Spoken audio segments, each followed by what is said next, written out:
Monday 3rd June. നമുക്ക് എല്ലാവർക്കും അറിയാം ഇലക്ഷന്റെ പ്രീ ഇലക്ഷൻ റിസൾട്ട് ഡേ ആണ് Monday 3rd June. സോ എല്ലാവരും ആകാംക്ഷയിലായിരിക്കും, അതായത് നിഫ്റ്റി ബിയറിഷ് ആകുമോ ബുള്ളിഷ് ആകുമോ, അതായത് എന്താകും നിഫ്റ്റിയിലെ മൂവ്മെന്റ് എന്ന് എല്ലാവരും ഉറ്റുനോക്കുന്ന ഒരു ദിവസം തന്നെയാണ് 3rd June. സോ പല ചർച്ചകളും നടക്കുന്നുണ്ട്, അതായത് നിഫ്റ്റി ബുള്ളിഷ് ആവുമെന്നും ബിയറിഷ് ആവുമെന്നും എക്സിറ്റ് പോളുകളുടെ ഫലം വെച്ചു, അതുപോലെ തന്നെ നമ്മുടെ പ്രൈം മിനിസ്റ്റർ ഫിനാൻഷ്യൽ മിനിസ്റ്റർ നടത്തിയ പ്രസ്താവനകളുടെ അടിസ്ഥാനത്തിലൊക്കെ നിഫ്റ്റി ബുള്ളിഷ് ആവുമെന്നും ബിയറിഷ് ആവുമെന്നും ഒക്കെ പലതരത്തിലുള്ള ചർച്ചകൾ നടക്കുന്നുണ്ട്. നമുക്കറിയാം കുറച്ച് ദിവസങ്ങൾക്ക് മുമ്പ് നമ്മുടെ പ്രൈം മിനിസ്റ്റർ അതുപോലെ ഫിനാൻഷ്യൽ മിനിസ്റ്ററും 4th June അതായത് ഇലക്ഷൻ റിസൾട്ട് ഡേന്റെ അന്ന് നിഫ്റ്റി നല്ലൊരു റാലി സംഭവിക്കുമെന്ന് വളരെ കോൺഫിഡൻസോട് കൂടി പറയുന്നത് നമുക്ക് കേട്ടു. സോ അതെല്ലാം ശരിവെക്കുന്ന രീതിയിലാണ് ഇന്നത്തെ എക്സിറ്റ് പോൾ റിസൾട്ടുകൾ വന്നിരിക്കുന്നത്, അതായത് ഇന്നും ഇന്നലെയുമായിട്ട് എക്സിറ്റ് പോൾ റിസൾട്ടുകൾ വന്നിരിക്കുന്നത്. സോ നമുക്കറിയാം ഇലക്ഷൻ ബേസുകളെല്ലാം അവസാനിച്ചു, ഇനി June 4 എന്നുള്ള ആ ഒരു റിസൾട്ടെയാണ് എല്ലാവരും ഉറ്റുനോക്കുന്നത്. അപ്പോൾ നിഫ്റ്റിയിൽ എന്തൊക്കെ ചേഞ്ചസ് ആണ്, അതായത് നിഫ്റ്റി എങ്ങനെയൊക്കെ മൂവ് ചെയ്യും എന്നുള്ളത് നമുക്ക് നോക്കാം. സോ എക്സിറ്റ് പോളുകളുടെ അടിസ്ഥാനത്തിൽ നിലവിലുള്ള ഗവൺമെന്റ് മൂന്നാമതും ഭരണത്തിലേറുമെന്നുള്ള തരത്തിലാണ് എക്സിറ്റ് പോളുകൾ വന്നിട്ടുള്ളത്. സോ നിഫ്റ്റി എങ്ങനെയൊക്കെ മൂവ് ചെയ്യാം എന്നുള്ളത് നമുക്കൊന്ന്, അതുപോലെ നിഫ്റ്റിയുടെ ഇപ്പോഴത്തെ ചാർട്ട് വൈസ് അനാലിസിസും, സോ ചാർട്ട് വൈസ് നിഫ്റ്റി എങ്ങനെയൊക്കെ മൂവ് ചെയ്യാം, അതുപോലെ ഈ ഒരു ന്യൂസുകളുടെ അടിസ്ഥാനത്തിൽ നിഫ്റ്റി എങ്ങനെയൊക്കെ മൂവ് ചെയ്യാം എന്നത് നമുക്ക് ജസ്റ്റ് ഒന്ന് ചാർട്ടിലേക്ക് പോയി നോക്കാം. സോ നിഫ്റ്റി ഇപ്പോൾ നിൽക്കുന്നത് 22,500 ലെവലാണ്. സോ 22,500 ലെവൽ എന്നുള്ള ക്രൂഷ്യൽ ലെവലാണ്, അതായത് 22,580 നല്ലൊരു റെസിസ്റ്റൻസ് തന്നെയാണ്. സോ കഴിഞ്ഞ 2 ദിവസങ്ങളായിട്ട് ആ ഒരു ലെവലിലാണ് നിഫ്റ്റി റെസിസ്റ്റൻസ് എടുത്തിട്ട് ഫാൾ ആയെന്ന് നമുക്ക് കാണാൻ സാധിച്ചത്. സോ ബോട്ടം സൈഡ് നോക്കുകയാണെന്നുണ്ടെങ്കിൽ 20,440 എന്ന ലെവലും നല്ലൊരു, അതായത് 20,400 എന്ന ലെവലും നല്ലൊരു സപ്പോർട്ട് തന്നെയായിട്ടാണ് ആക്ട് ചെയ്യുന്നത്. സോ നിഫ്റ്റിയുടെ ഈ ഒരു വീക്ക് അല്ലെങ്കിൽ ഡേ ചാർട്ട് നമ്മൾ എങ്ങനെയാണ് പെർഫോം നോക്കാം. സോ നിഫ്റ്റിയുടെ ഡേ ചാർട്ട് എടുത്താൽ നമുക്ക് കാണാൻ സാധിക്കും, ഈ കാണുന്നത് പോലെ തുടർച്ചയായ 5 ദിവസങ്ങളിൽ നിഫ്റ്റി ബിയറിഷ് ആയിട്ട് തന്നെയാണ് മൂവ് ചെയ്തിട്ടുള്ളത്. അതായത് 22,000 എന്നുള്ള ഈ ഒരു ലെവലിൽ നിന്ന് ഒരു പ്രോഫിറ്റ് ബുക്കിംഗ്, അതായത് 23,100 ലെവലിൽ പുതിയൊരു ഹയർ ഹൈ ക്രിയേറ്റ് ചെയ്തതിനു ശേഷം, അല്ലെങ്കിൽ ആൾ ടൈം ഹൈ ക്രിയേറ്റ് ചെയ്തതിനു ശേഷം നിഫ്റ്റി നല്ലൊരു പ്രോഫിറ്റ് ബുക്കിംഗ് അല്ലെങ്കിൽ നിഫ്റ്റി നല്ല ഫാൾ ആവുന്ന ഒരു കാഴ്ച നമുക്ക് കാണാൻ സാധിച്ചത്. സോ ആ ഒരു 23,100 ലെവലിൽ നിന്നും ഫാൾ ആയി 22,500 ലെവൽ വരെ നിഫ്റ്റി മൂവ് ചെയ്തിട്ടുണ്ടായിരുന്നു. സോ ഡേ ക്യാൻഡിൽസ് നോക്കുകയാണെങ്കിൽ നമുക്കറിയാം 5 ദിവസങ്ങളായിട്ട് നിഫ്റ്റിയിൽ റെഡ് ക്യാൻഡിൽസ് ആണ് ഫോം ചെയ്തിട്ടുള്ളത്. സോ ഈ ഒരു ട്രെൻഡ് ലൈനും അതുപോലെ ഈ ഒരു ചാനലും ബേസ് ചെയ്ത് നോക്കുകയാണെന്നുണ്ടെങ്കിൽ നിഫ്റ്റി ഇപ്പോൾ ഒരു ബിയറിഷ് ട്രെൻഡിലാണ് നിൽക്കുന്നത് എന്ന് നമുക്ക് മനസ്സിലാക്കാം. സോ നിഫ്റ്റി ഈ ഒരു ട്രെൻഡ് ലൈൻ അല്ലെങ്കിൽ ഈ ഒരു ചാനൽ റെസ്പെക്ട് ചെയ്യുകയാണെന്നുണ്ടെങ്കിൽ നിഫ്റ്റി അതായത് 22,000 വരെ വരാനുള്ള പോസിബിലിറ്റീസ് ഉണ്ട്. അതായത് 22,000 വരെ വന്ന് വീണ്ടും ഒരു പുതിയ ആൾ ടൈം ഹൈ ക്രിയേറ്റ് ചെയ്യാനുള്ള മൂവ്മെന്റിനുള്ള പോസിബിലിറ്റീസ് നിലവിലുണ്ട്. സോ ചാർട്ട് വൈസ് നോക്കുകയാണെന്നുണ്ടെങ്കിൽ നിഫ്റ്റി ഒരു ബിയറിഷ് ട്രെൻഡിൽ തന്നെയാണ് നിൽക്കുന്നത്. സോ അതായത് 20,440 ലെവലിൽ നല്ലൊരു സപ്പോർട്ട് എടുത്തതിന് ശേഷം ആണ് നിഫ്റ്റി ഇപ്പോൾ നിൽക്കുന്നത്. അതായത് കഴിഞ്ഞ ദിവസം 22,440 ലെവലിൽ സപ്പോർട്ട് എടുത്ത് ജസ്റ്റ് ഒരു റീട്രേസ്മെന്റ് തന്നിട്ടാണ് നിഫ്റ്റി ഇപ്പോൾ നിൽക്കുന്നത്. ബട്ട് നമ്മൾ നേരത്തെ ഡിസ്കസ് ചെയ്ത പോലെ തന്നെ ഇലക്ഷൻ എക്സിറ്റ് പോൾ ഫലങ്ങൾ, അതായത് ഇലക്ഷൻ എക്സിറ്റ് പോൾ റിസൾട്ട്സ് നോക്കുകയാണെന്നുണ്ടെങ്കിൽ നമ്മുടെ ഹോണറബിൾ പ്രൈം മിനിസ്റ്റർ അതുപോലെ ഫിനാൻഷ്യൽ മിനിസ്റ്ററും പറഞ്ഞ പ്രസ്താവനകൾ പോലെ തന്നെ നിഫ്റ്റി ഇലക്ഷൻ റിസൾട്ട് ഡേ നല്ലൊരു ബുള്ളിഷ് മൂവ് തരാനുള്ള ചാൻസ് ആണ് നമുക്ക് കാണാൻ സാധിക്കുന്നത്. ദെൻ കഴിഞ്ഞ ഇലക്ഷൻ റിസൾട്ടുകൾ തന്നെ റീസെന്റ് ആയിട്ട് നടന്ന 2019 അതുപോലെ തന്നെ 2014 ഒക്കെ നിഫ്റ്റി എങ്ങനെയാണ് മൂവ് ചെയ്തതെന്ന് നമുക്ക് ജസ്റ്റ് ഒന്ന് നോക്കാം. സോ 2019 ഇലക്ഷൻ നോക്കുകയാണെന്നുണ്ടെങ്കിൽ ഇലക്ഷൻ ഫേസുകൾ നടന്നത് April 11 മുതൽ May 15 വരെ ആയിരുന്നു. അതായത് May 23 റിസൾട്ടും അതായിരുന്നു 2019 ഇലക്ഷൻ ഫേസുകളും റിസൾട്ടിന്റെ ആ ഒരു ഡേറ്റും.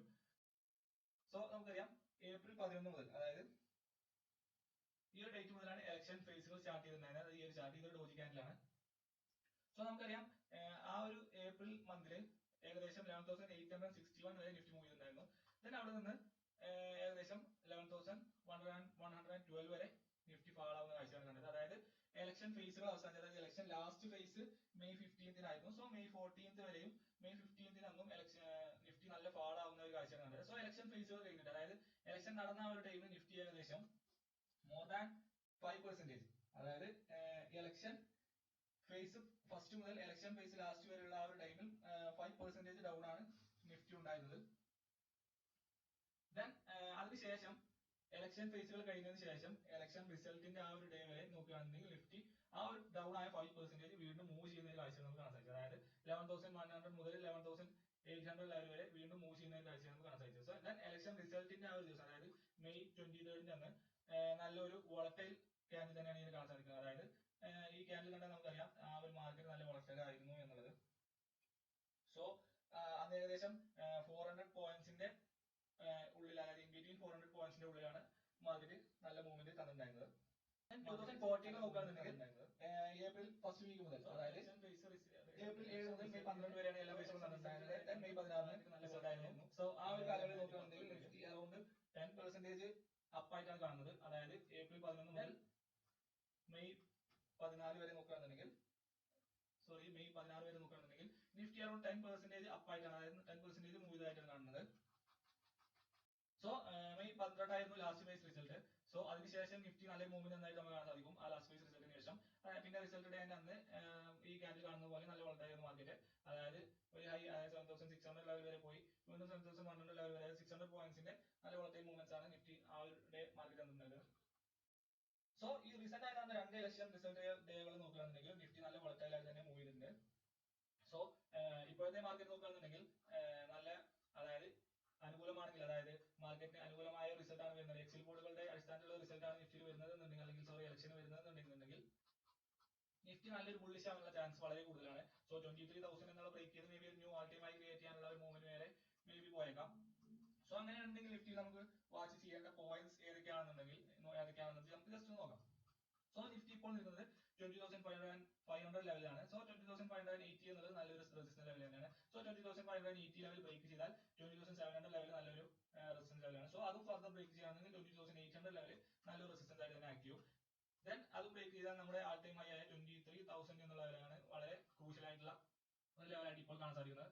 സോ ഫർദർ ബ്രേക്ക് ചെയ്യുകയാണെന്നുണ്ടെങ്കിൽ നമ്മുടെ ഈ ഒരു ട്രെൻഡ് ലൈൻ വരെ, നമ്മൾ മുന്നേ ഡിസ്കസ് ചെയ്ത പോലെ തന്നെ ഈ ഒരു ട്രെൻഡ് ലൈൻ വരെ വരാനുള്ള ചാൻസ് ആണ് നമുക്ക് കാണാൻ സാധിക്കുന്നത്. അതല്ല നിഫ്റ്റിയിലെ നെഗറ്റീവ് ന്യൂസ് ആണ്, അല്ലെങ്കിൽ നിഫ്റ്റി ഒരു ബിയറിഷ് ട്രെൻഡ് ആണ് തരുന്നതെന്നുണ്ടെങ്കിൽ നമ്മുടെ മുന്നത്തെ ലോ ആയിട്ടുള്ള 20,440 എന്നുള്ള ഈ ഒരു ലെവലാണ് നല്ലൊരു സപ്പോർട്ട് ആയിട്ട് കണക്കാക്കുന്നത്. സോ അത് ഫർദർ ബ്രേക്ക് ചെയ്യുകയാണെന്നുണ്ടെങ്കിൽ 22,000 എന്നുള്ള ലെവലാണ് വളരെ ഇമ്പോർട്ടന്റ് ആയിട്ടുള്ള അടുത്ത ഒരു ലെവലായിട്ട് കണക്കാക്കുന്നത്. ദെൻ നമ്മുടെ ഈ ട്രെൻഡ് ലൈനും അതുപോലെ തന്നെ ഈ 21,800 ലെവലും നെക്സ്റ്റ്, അതായത് 22,000 എന്നുള്ള ഫർദർ ബ്രേക്ക് ആയാൽ നല്ലൊരു സപ്പോർട്ട് ആയിട്ട് തന്നെ നമുക്ക് കണക്കാക്കാം. ബാങ്ക് നിഫ്റ്റി നോക്കുകയാണെന്നുണ്ടെങ്കിൽ നമ്മൾ മുന്നേ ഡിസ്കസ് ചെയ്ത ആ ഒരു ചാനലിലൂടെ തന്നെയാണ് ബാങ്ക് നിഫ്റ്റി ഇപ്പോൾ മൂവ് ചെയ്തുകൊണ്ടിരിക്കുന്നത്. So bank Nifty next crucial level എന്ന് പറഞ്ഞാൽ 49,400 ലെവൽ തന്നെയാണ് നെക്സ്റ്റ് ക്രൂഷ്യൽ ലെവലായിട്ട് കണക്കാക്കുന്നത്. ദെൻ അത് ബ്രേക്കിംഗ് ഫർദർ പോകുകയാണെങ്കിൽ 50,000 എന്നുള്ള ആ ഒരു ആൾ ടൈം ഹൈ ക്രിയേറ്റ് ചെയ്യുമോ എന്നുള്ളത് നമുക്ക് കാണാം. സോ ഇപ്പോഴത്തെ ആൾ ടൈം ഹൈ ആയിട്ടുള്ള 49,960 എന്നുള്ള ലെവൽ ബ്രേക്ക് ചെയ്ത് ഫർദർ ഒരു പുതിയ ആൾ ടൈം ഹൈ ക്രിയേറ്റ് ചെയ്യും. അതായത് മാർക്കറ്റ് പോസിറ്റീവ് ആണെന്നുണ്ടെങ്കിൽ ഫർദർ ഒരു ആൾ ടൈം ഹൈ സുഖമായിട്ട്, അല്ലെങ്കിൽ വളരെ ഈസി ആയിട്ട് തന്നെ ബാങ്ക് നിഫ്റ്റി ക്രിയേറ്റ് ചെയ്യാനുള്ള ചാൻസ് ഉണ്ട്. സോ അതെല്ലാം ഫർദർ ബിയറിഷ് ആവുകയാണെന്നുണ്ടെങ്കിൽ ഈ ഒരു ലെവൽ, അതായത് 47,600 ലെവലാണ് നമ്മൾ ക്രൂഷ്യൽ ആയിട്ടുള്ള ഒരു സപ്പോർട്ട് ലെവലായിട്ട് കണക്കാക്കുന്നത്. ദെൻ FIIസിന്റെ ആക്ടിവിറ്റി നോക്കുകയാണെന്നുണ്ടെങ്കിൽ FIIs ഈ ഒരു കഴിഞ്ഞ മന്ത്, അതായത് മെയ് മന്തിൽ FIIs ഏകദേശം 42,000 ക്രോസിന്റെ ഷെയർസ് ആണ് സെല്ല് ചെയ്തിട്ടുള്ളത്. സോ മാർക്കറ്റിൽ ഒരു പോസിറ്റീവ് ആണ് നാളെ കാര്യങ്ങൾ എന്നുണ്ടെങ്കിൽ മേ ബി FIIs നല്ല രീതിയിൽ മണി പമ്പിങ്ങിനുള്ള ചാൻസ് കാണുന്നുണ്ട്. സോ പ്രീ ഇലക്ഷൻ ഡേ ആണ്. സോ മാർക്കറ്റ് നല്ല വോളറ്റൈൽ ആയിരിക്കും. ട്രേഡ് എടുക്കുന്നവർ വളരെ ക്യാപിറ്റൽ എല്ലാം പ്രൊട്ടക്ട് ചെയ്തുകൊണ്ട് മാത്രം ട്രേഡ് എടുക്കുക, ക്വാണ്ടിറ്റി വളരെ കുറച്ചുകൊണ്ട് മാത്രം ട്രേഡ് എടുക്കുക. കാരണം മൂവ്മെന്റ്സ് ഒക്കെ വളരെ ക്വിക്ക് ആയിരിക്കും. സോ പ്രോഫിറ്റ്സ് ലഭിക്കുന്നത് പോലെ തന്നെ ലോസ് അതുപോലെ തന്നെ, അതായത് പ്രോഫിറ്റ് ഏത് മാർജിൻ ലഭിക്കുന്നു അതേപോലെ തന്നെ ലോസും ഹിറ്റ് ആവാനുള്ള ചാൻസ് വളരെ കൂടുതലാണ്. ക്യാപിറ്റൽ വാഷ് ഔട്ട് ആവാനുള്ള ചാൻസും വളരെ കൂടുതലാണ്.